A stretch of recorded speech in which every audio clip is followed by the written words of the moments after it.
What's going on, everybody? Welcome back to the channel. Today we're going to be reviewing my SCAG 30-inch mower. I'm actually in my kitchen right now just because it is hot outside. I'm trying to spend as little time as possible outside. We're going to go to the garage. I'm going to show you guys the mower. This is my 100-hour review. So we put 100 hours on the hour meter on this mower between me, my buddy, my employees, whatever. It's been used for 100 hours, not a ton of time. This is technically season number 2 with it, the very beginning of season number 2.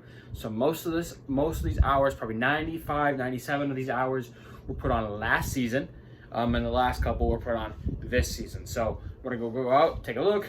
I'm gonna tell you things I like, things I don't like, problems that we've had, and hopefully it will give you some informed opinion about purchasing one of these. Now they have changed these out. The one that we have is the older style. They have made a newer style, which I honestly, I have like likes and dislikes about that style too. I'll probably talk about that at the end. I'm gonna go out there, show you guys this one, and then yeah, give you guys my thoughts and opinions, and hopefully you guys will be able to make a better decision about what mower you want to purchase. All right, ladies and gentlemen, here she is in all of her glory, the SCAG 30-inch mower. Again, I'm gonna work basically from the operator panel down to the mower, going over it. Again, things I like, things I don't like, and then I'll go into a few details as well as we work our way through, and I'll talk about the problems I've had at each different kind of part of the mower, and we'll go from there. So starting out at the operator panel, you can see the one thing I didn't, at first I was really weirded out by it, but now I really do like it, is the height of this. This is very tall compared to my little push mower over there, and I should like it. I've got it's a little bit taller. I'm a little bit taller. I have a little bit longer legs, so I actually do like this. As you can see here, we do have 102 hours on the meter. You have this blade engage locker so that you can't engage the blades accidentally. You have your throttle, which goes all the way down, and then it does go all the way up, holds in the top RPM position, and then you have choke there. There's like a little notch in there, can't really see it. This is the parking brake, symbol is on. When it's on, it actually won't allow you to engage the walk behind handlebar, as well as it does add a parking brake. And then this, of course, is that walk behind panel, or walk behind self-propel handle engager. So anyways, most of this I like. I do really like this whole platform here. I like the throttle. Parking brake, sometimes it's a little bit finicky, but overall happy with it. I do like this design, like with the blades, how it locks it out so you can't engage them. Walk behind is pretty good. Have had some problems once in a while with things not really disengaging properly, but for the most part it's been okay. The biggest thing we've had to do is we've had to replace, I forget which, I think it was these two cables. We had to replace them brand new over the winter. And you can actually maybe even already start to see this one is already starting to chew through. Because what had happened is that this cable had actually chewed through the threads here and will get caught. So it's already starting to happen again, kind of looks like. So that is not good. But this cable became completely like unwind and was very frayed. That's the one for the walk behind, and this other one is for the blades. So but yeah, sometimes this parking brake is a little bit finicky as well. It might just need to be, it looks like it maybe just needs to be tightened. So could be completely our fault. I guess coming down here, I'll talk about the one complaint I have with the this thing. So this panel is very heavy. Well, it's not heavy, it's like spring loaded. So getting in there and messing with that is a little bit difficult. You can see there's for the transmission is that access panel there where my hand is, and this other one is the blocker for to make it side discharge or mulch. If you need a bag, you have to take that little black piece out. Very difficult to do that and get it back in. Really my only complaint about that. We basically never bag, so actually doesn't really matter too much for us. Coming over to like the engine and the fuel and everything here, you know, for the most part, everything, the engine has been great. We've only had one kind of engine problem, and that was actually with the fuel filter. We had a fuel filter on here, this normal fuel filter, and it cracked somehow. It happens. We went to our dealership, they gave us a new fuel filter. It was not the right fuel filter, and because of that we had problems. The mower would cut out and die, and they gave us a different fuel filter, and now it works perfectly fine. So the problem was just the fuel filter. The fuel filter they gave us was not designed for this mower. Other than that, I've had absolutely zero really engine problems that I can remember, at least anyways, so that's great. Coming down here, you got the height adjust. You basically have to kind of block the front wheels a little bit, because otherwise this will just push the mower forward. As you can see, But basically you just push this handle down, it moves this bar up and kind of adjusts the whole mower upwards, and then you just drop that pin in and you gently put this pin or that bar back onto the pin, and that's where the height is. You can see we use the most like 3 3/4 and 3 1/2, which is right here where the actual pin is right now. So otherwise, like, I've been very happy with this height adjust. I really like how the height adjusts on here. I don't really care for the little wheel adjustments like on a lot of the other like 30-inch mowers and push mowers. I do really like this system. That's actually one of the things that they got rid of on the new model, is like this system for height adjust.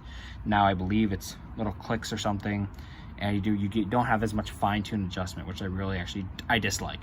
Oh, another thing is that they got rid of this operator panel on the new 30 inches too. Don't really care for that. But yeah, so that's kind of this area. I guess one other thing is that like this engine does not like the cold. You know, minor thing. Pull starting it when it's cold outside sucks, but you know, it is what it is. Coming to the front of the mower, I'll go to the cutting deck last. Coming to the front of the mower, you can see we do have the swivel kit on here. The swivel kit is fantastic. Literally, you know, cutting this thing with, or using this thing with the fixed wheels sucks. It is so bad. Not fun. It's really heavy to turn around to begin with. One of the things actually improved on the new one, I believe, is that it's supposed to be a lot lighter. But this is a very heavy mower, so having these swivel wheels really makes a ton of difference. It makes turning around so much easier. Very, very happy with the swivel kit. No complaints about that at all. You can see the tires on here are still actually pretty good compared to the rear-wheel drive tires, which are getting pretty bold. So yeah, I was very happy with these. Then last but not least, the cutting deck. So this thing cuts great. It leaves very nice stripes. Sometimes if it's wet, it doesn't cut so well, but most of the time it cuts great. I did have to I forgot what happened with this, but this is actually a new latch here to put on like your side plate or your actual discharge thing, or your mulch plate. So we don't really ever use that, just because there's lots of times where we need that 30 inches exactly to fit into tight areas. So you have to take it off, put it back on. It's a pain. We are planning at some point this year to get a grass flap for that, which will make that way better. But right now, that is not the situation, and so it's just open. But yeah, this latch is technically a new latch, because the first one, I think what happened is that one of these pins in here, there's like a pin here and like a pin there, and one of them broke. But anyways, and then yeah, into the deck. So again, the deck has been great, had really no problems up until very recently. So this last week while we were cutting, we cut the blades off and the blades wouldn't engage again. We were very confused. And so what had happened is that here's one of them. You can see I took the other one off. There are these rings that go along the bottom of the pulleys. I'm trying to get my finger here to point at it. You can see this bad boy here, this ring. And there's supposed to be one over here too as well that connects to connects on there somewhere. I don't remember where exactly, to be honest with you. I think it connects onto here, because here's the broken piece of it. You actually see it's broken. But it's supposed to connect, you know, around the bottom part of this pulley and on the bottom part of this pulley. And at first, me and my buddy, we thought that it was a like an extra start to get everything going. You know, the blades obviously keep the belt keeps the blade spinning, but we thought that maybe it was like an extra jump start feature, because once we took a stick and like gave the pulley a little push, the blade just started. It was fine. But actually, when I was looking into it to get new parts for it, those are actually supposed to be, I believe, brakes to help brake the blades, so the blades stop spinning when you release the handle. That's my assumption of how, I'm pretty sure that's how it works. So anyways, those are both broken. Again, this one broke clean off right here, and then the other one, actually what happened is that it looks like this pin here, there's, I assume, some sort of pin, cotter pin or something, is gone, and so this is supposed to be all the way up there. So those broke. It was very confusing though, because when I was even looking on partstree.com for the new parts, and funny enough, this serial number of mower, there's two different kinds of serial numbers for this mower. There's one that starts with S2 and then one that starts with T7. And the S2 mowers, the cutting deck, according to Partstree at least, is not supposed to have those brakes. but the T7 ones do. And ours is an S2 serial number, but it has the brakes. I don't really know what's going on there, but that is that's what it is. There's a cover that goes over this, by the way. It's just not on here because we thought we might have to keep push starting the pulleys. So. But overall, guys, I'm very, very happy with this mower. If I had to go back in time and purchase it again, I definitely would, especially if your other option is a 21-inch push mower here. If it's between that and getting a 30-inch mower to walk behind, self-propel is going to cut a lot better, I would buy the 30-inch. It is, again, I'd buy it 10 times over. It really saved us last year cutting some of the bigger yards.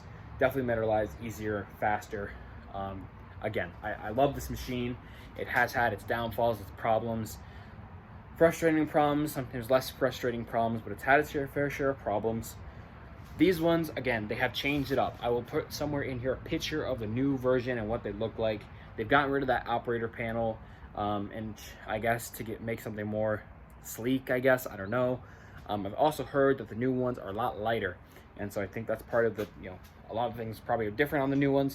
They're lighter, they're supposed to be easier to turn around, because that is another thing about this mower, is that they're like, to pull it backwards, you gotta pull it backwards, and it gets to be it gets to be a workout sometimes.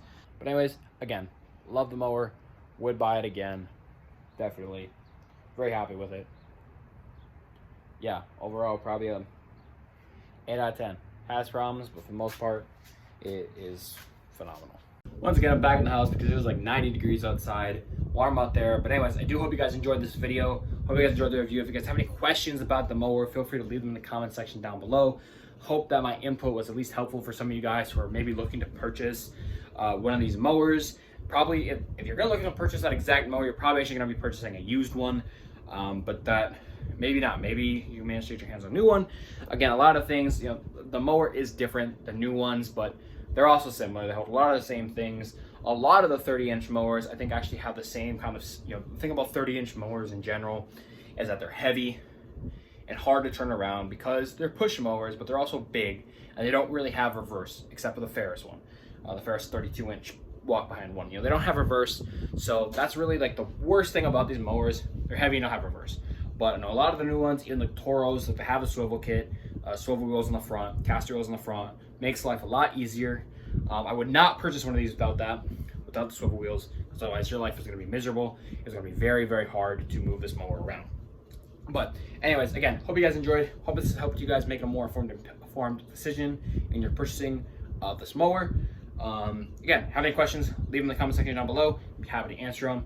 And yeah, stay tuned for more, and I'll see you guys in the next video. Peace out.